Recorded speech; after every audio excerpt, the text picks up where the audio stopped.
মন্দিরের রাঁধুনিরা ব্যস্ত ছিলেন রাজভোগ রান্না করতে।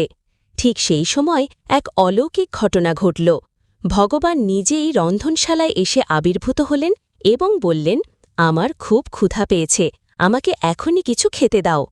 এই কথা শুনে রাঁধুনিরা হতবম্ব হয়ে গেলেন, কারণ মহাভোগ প্রস্তুত হতে এখনও অনেকটা সময় লাগবে।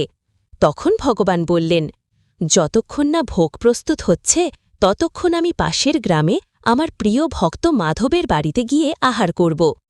এই কথা বলে ভগবান সেখান থেকে রওনা দিলেন। পাশের গ্রামে মাধব নামে এক গরিব কৃষক বাস করতেন।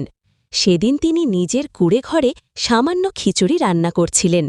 এমন সময় একজন সন্ন্যাসীর বেশে ভগবান তার দরজায় এসে দাঁড়ালেন এবং বললেন, বাবা, খুব ক্ষুধা পেয়েছে, যদি সম্ভব হয় একটু খাবার দেবে? মাধব বিন্দুমাত্র দ্বিধা না করে